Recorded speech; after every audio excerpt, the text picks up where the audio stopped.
Hey everyone, Mr. Segment here back with kind of a follow-up of my previous video where I talked about with the changes coming in January with the NFA. If we're going to acquire SBRs, suppressors, NFA items, should we do it before the no taxes take effect or after when everyone else is going to do it? I also talked about if should we, I guess the pros and cons of keeping something, an AR pistol or a braced pistol versus just SBRing it. And I just wanted to kind of follow up with a couple pointers or just clarify a couple things. So there was a comment in the previous video, and if you haven't seen that, I would just go back and watch that. It's not too long.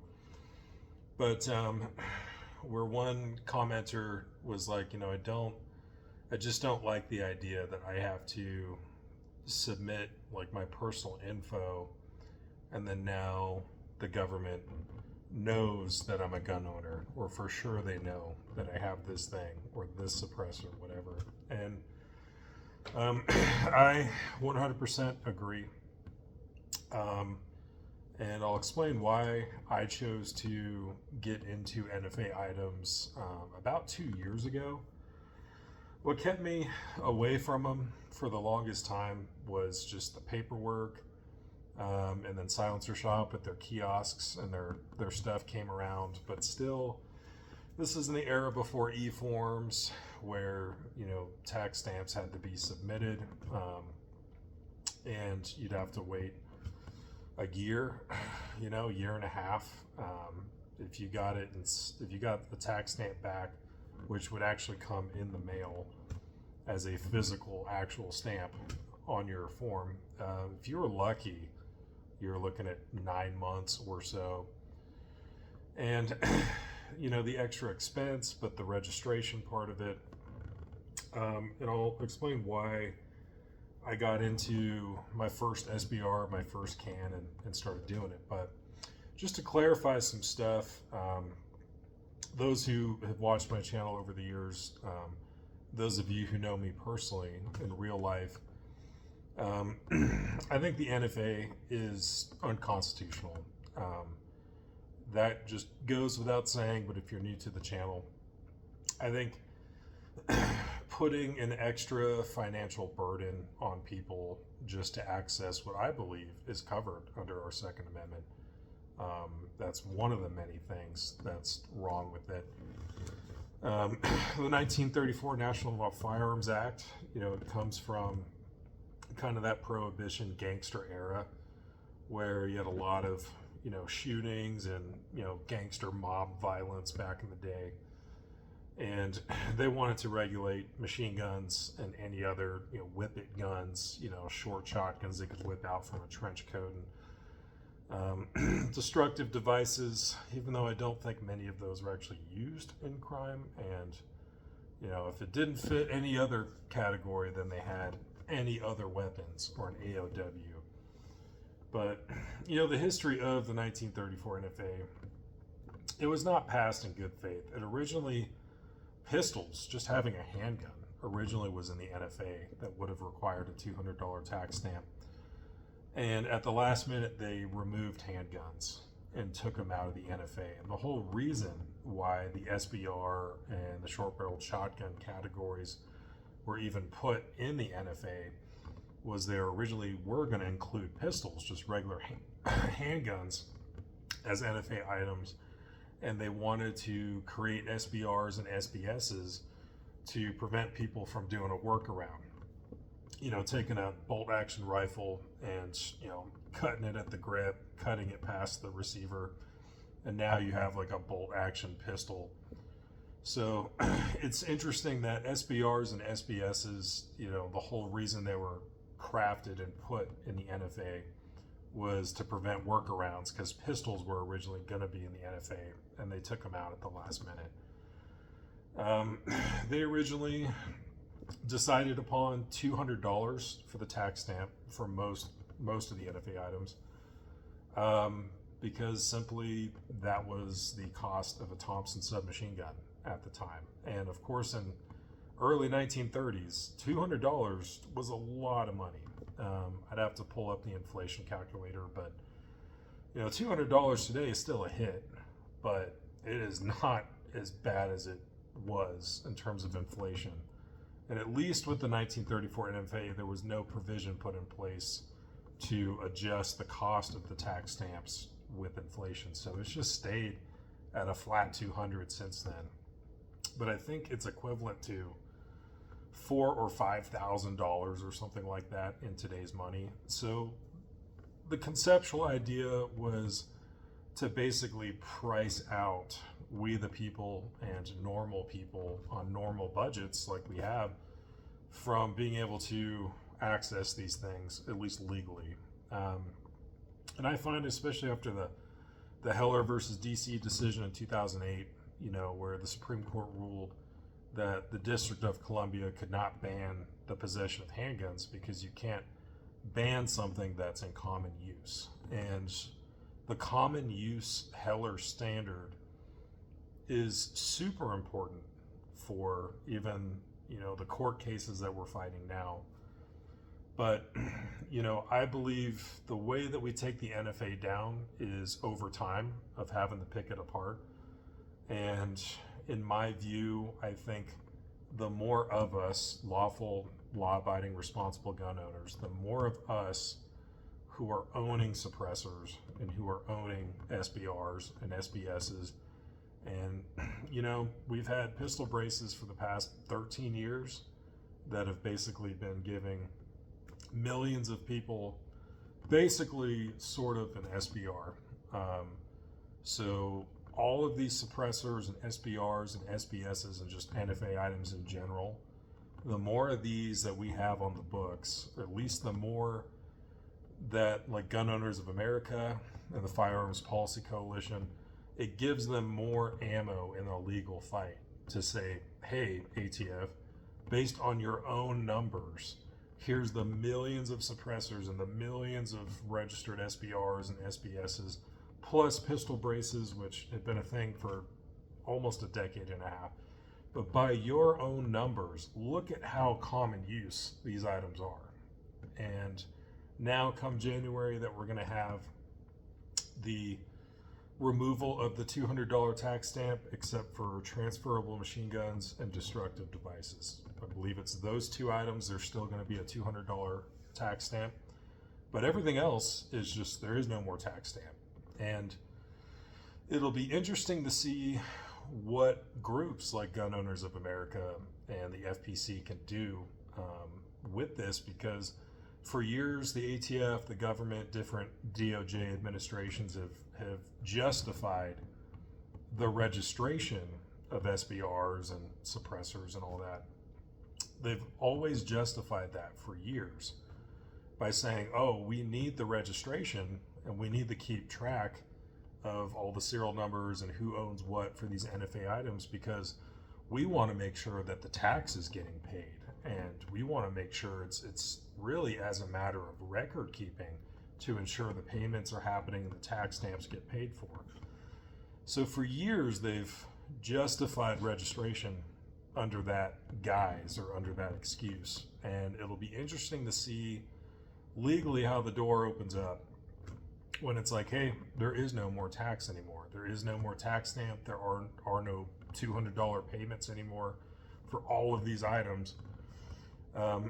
So what gives? Why are you still fighting to keep the registration? And I think it's going to be harder for the ATF to justify. It's going to be harder for the government to justify why they want to keep registration of SBRs and suppressors and things like that if there is no longer a tax stamp. So I think for sure, and especially with the composition of the Supreme Court, I will say at any point in time in my lifetime, I don't think we've ever had a realistic chance of the NFA either being completely found unconstitutional, removed off the books, or major parts of it completely just gutted. I don't think we've ever had as better of a chance of that actually happening in my lifetime until now. So, of course, we have the Bruin decision. So, if the Supreme Court and any district and federal courts, their guidance is when a state's or federal gun law is before the court and they're figuring out, is this constitutional or not? Do we strike it down? The judicial branch with the Bruin decision, New York Rifle and Pistol Association versus Bruin. But the guidance that the Supreme Court uses and that federal courts, even the Ninth Circus, that they're all supposed to be using is, does this proposed or law that's on the books, that's under review in this case, does it follow the history, text, and tradition of the Second Amendment? So, if it's not in line with the history, text, and tradition of the Second Amendment, and there is no more public safety, oh, well, it totally abuses the history, text, and tradition of the Constitution, our Bill of Rights, and the Second Amendment. But there is a public safety thing, that we can argue there's a public safety value or need for this. So we know it's unconstitutional, but we're going to let it fly because there's a public safety element we can argue. That requirement got totally thrown out with Bruin when justices are reviewing case law. And, a pro-gun association like Firearms Policy Coalition sues that, hey, this gun law, this state's magazine capacity ban, this whatever, is going against the Constitution. Our courts and our Supreme Court, they have to just look at it. Does it fall in line with the history, text, and tradition of the Second Amendment as it was written in the late 18th century? So, with all of this kind of creating a perfect storm in a good way, I don't think we have ever had a better chance of either massive reductions in deregulation on the NFA or possibly someday even the NFA being completely repealed or stricken down as unconstitutional and it's gone. I don't think we've ever had as good and as best chances of that ever happening in my lifetime until right now.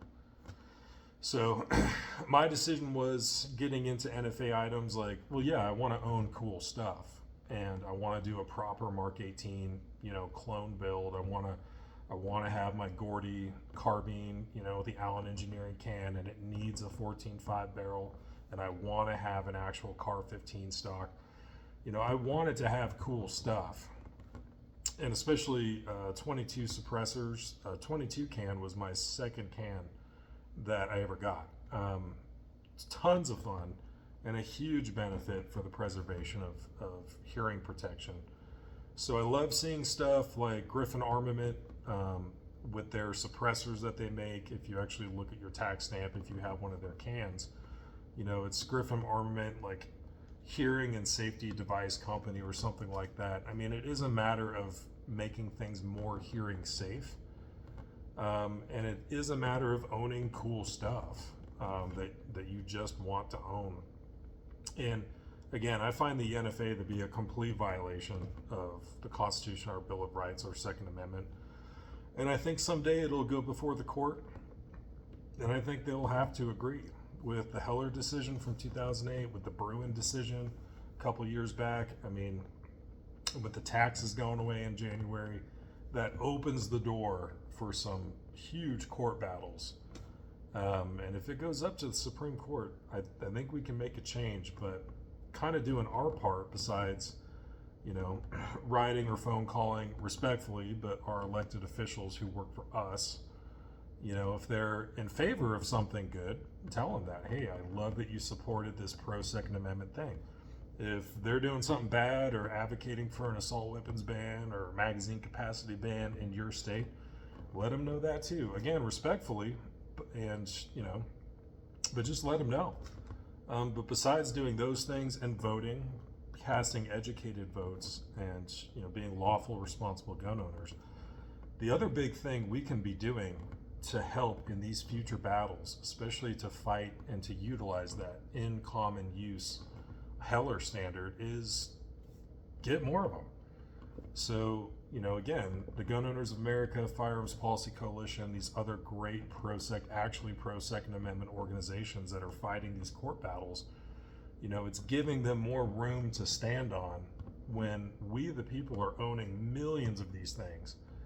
And I think that's going to happen in January when all these Form 1s and Form 4s are thrown out there to be processed. And we, the people, the more of these things that we possess, that we own, one of these great organizations in court can say, hey, ATF, by your own records, look how many are registered and on the books. Look at how many. Is this not common use yet?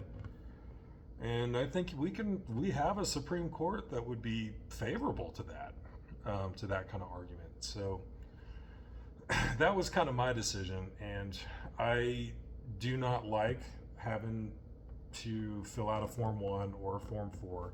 I do not like the passport quality photo, having to submit my fingerprints, my address, my name, and then, having to essentially ask permission to build the SBR or asking permission to transfer that suppressor and own it. I definitely don't like paying $200 every time I've done it. And I definitely don't like, having these registered items that the federal government knows that I have. I don't like any of that.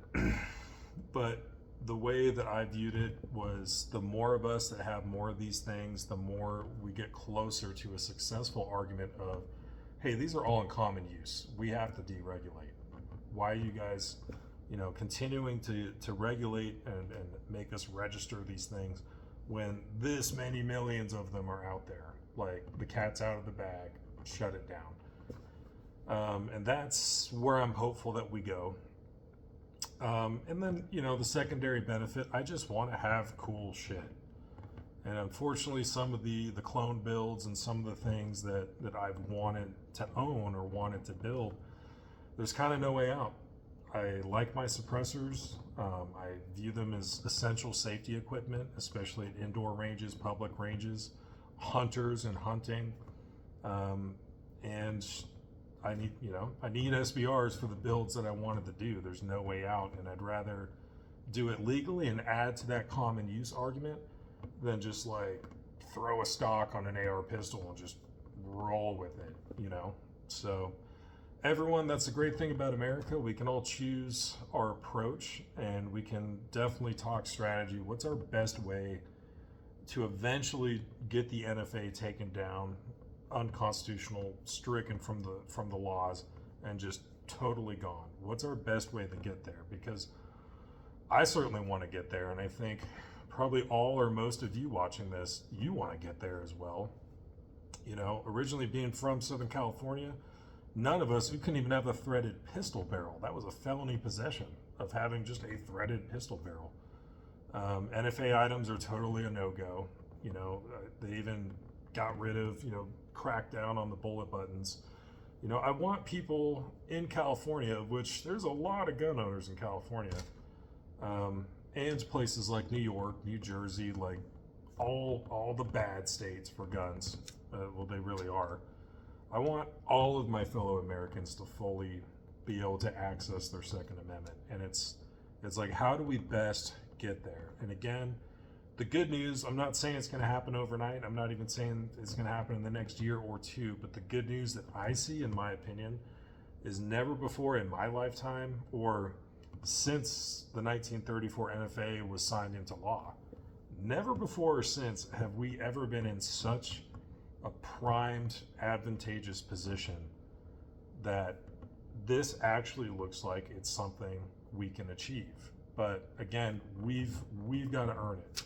We've got to do our part besides casting an educated vote, letting your elected officials, again, who work for you and me, letting them know if they're doing a great job, letting them know if they're doing a bad job, but also trying to achieve that common use standard, which means we've got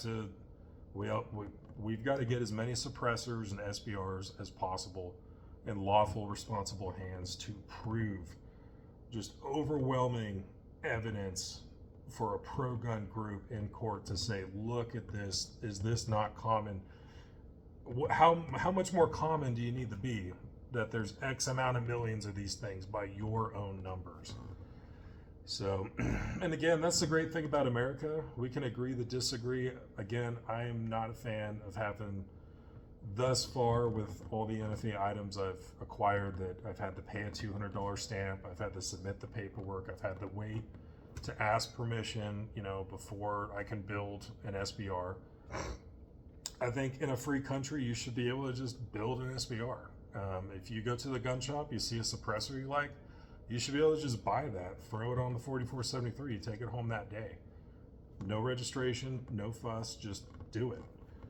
And ironically, that's how it is in Europe, of all places. That you just buy suppressors at the hardware store, at least from my European friends that have told me that, because they view it as a piece of, it's a safety item, But I just wanted to clarify just these things so there's no confusion about how I feel. And again, those of you who know me personally, those of you that have been following the channel for years, you already know where I stood on all that. For anyone that's brand new, or maybe you sent this video to someone who hasn't been at the channel forever, I just wanted to set the record straight. That's how I feel about the NFA. Just horrible law. I guess the most cynical view that I could express about the NFA is, with prohibition, the government creates a problem, and now that's gangsters and the mob that own all the booze and distillery, and now they just opened up the floodgates for all this illegal activity and allow them to have a monopoly on the violence and the booze and the money. So government creates this problem, and then to try to fix the problem, then they create another one with the 1934 NFA. And then, prohibition gets repealed. We're back to booze. It was all for nothing. And we're still left with this horrible knee-jerk Band-Aid reaction to fix a problem that the government created in the first place. So that's about as most cynical and honest as I can express about how I feel about the NFA. Hopefully someday we can get there. Gun control, different regulations, it happened over time. And unfortunately, to get out of it and dismantle it and get back to a free, pure Second Amendment for all of us, and by all of us, I mean all of us, law-abiding, responsible gun owners, and no matter what state you're in. This took years and decades to pile on, and it's the way it came in, it's the way it's going to have to go out. It's going to be eventual chipping away. So again, if you're not comfortable with the registration, I hear you. I'm still not comfortable with it. I still hate that I had to do it to acquire the NFA items that I have. And again, that's the great thing about America. We can talk strategy of how's our best way to do this. We can make our own choices what we want to do. And I totally respect it, totally understand it. For those that are like, yeah, I hear what you're saying, Mr. Second Amendment, but I still don't want to register anything, so I'm just going to continue to go without SBRs and suppressors and stuff, because that's a bridge too far, and I just won't do it. I'm uncomfortable with it. I don't think I should have to do it. I 100% respect that viewpoint, and 100% I'm with you. My path, I feel that way, but I think the more of us that have more NFA items brings us closer and closer and closer to an overwhelming Heller standard that even the government in court is not going to be able to defend, the NFA.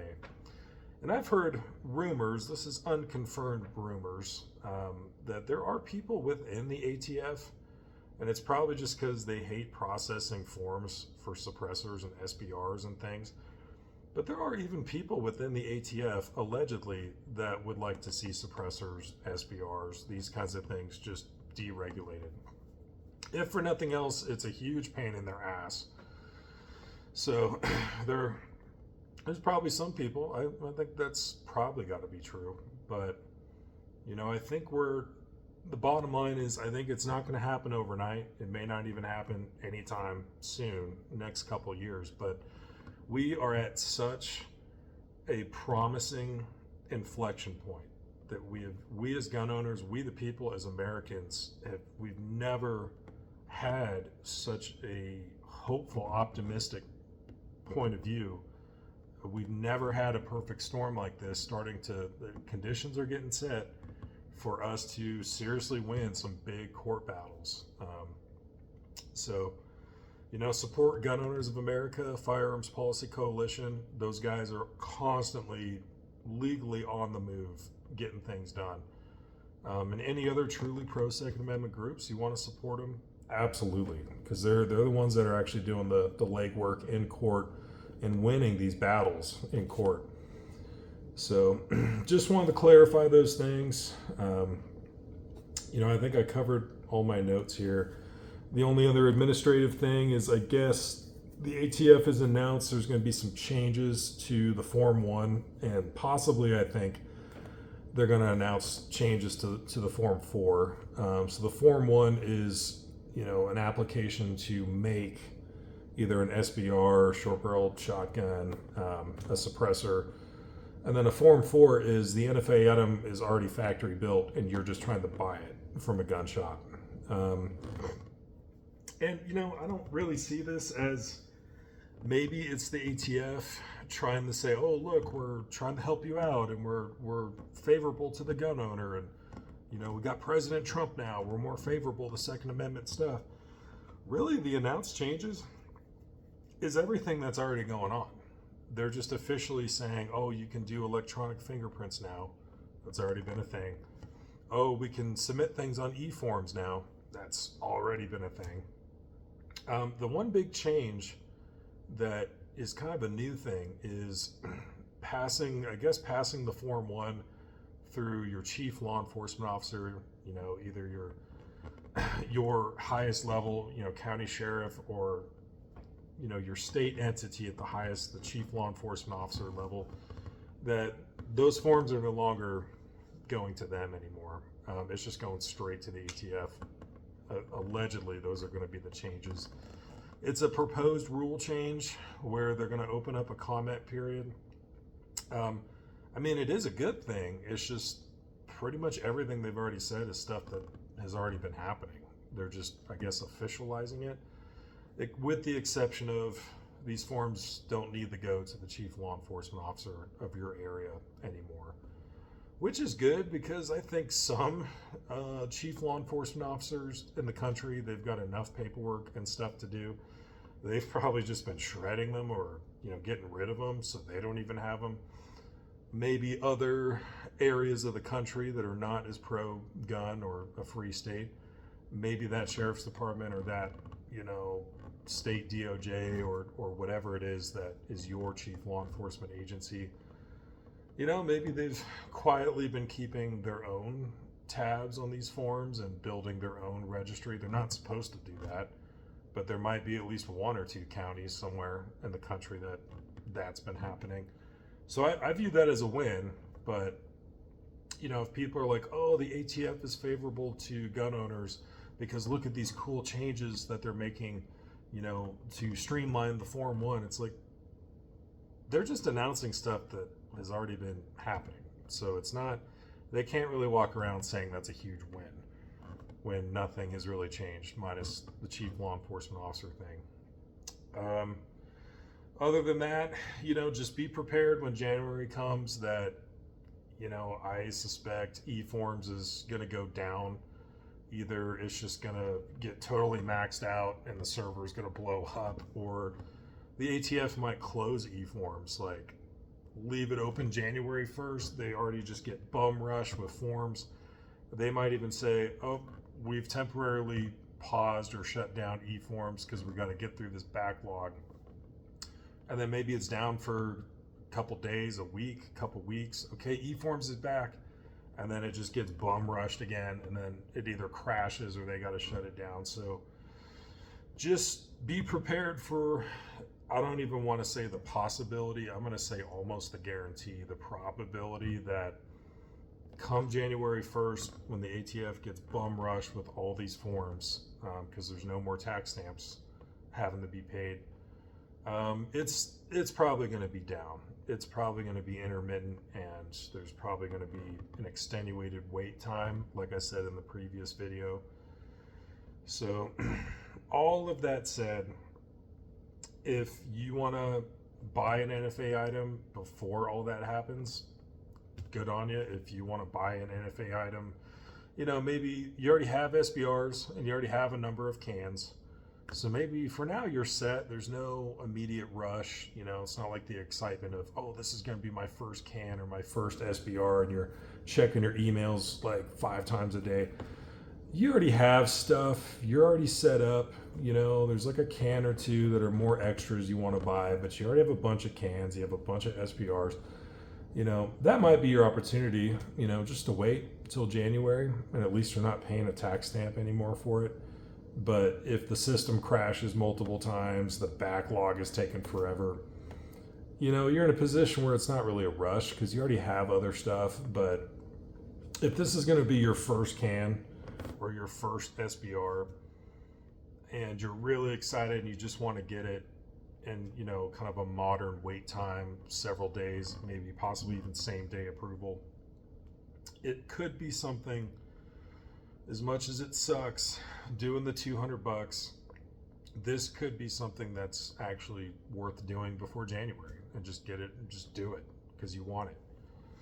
So everyone, again, you can make your own. We all can make our own choices. It's part of the many beauties of this country. But I want you guys to be optimistic, though, because I mean it when I say, just legally and historically looking at our situation, we have never been in this good of a position of facing a future where possibly large portions of the NFA are either just could get deregulated, or the NFA itself eventually could get thrown out. We have never been in such a great position that this perfect storm is brewing. And I am hopeful that I think sometime in my lifetime, we might actually get it done. We might actually see a future, at least that our kids or grandkids can grow up in, where there is no more NFA, or at least most of the vast majority of it is gone, and maybe we have to pass the torch to them so they can finally, get rid of it for good. If they still got machine guns and destructive devices, that's the last holdouts. Everything else is deregulated, but just that part of the NFA is still on. If we can't get that done, that's passing the torch to our future generation of Americans so they can fight that fight. But I want you guys to be optimistic. Obviously, you got to be cautious with your hope, because it is the court system. We are talking about the government. We are talking about matters of law and constitutionality.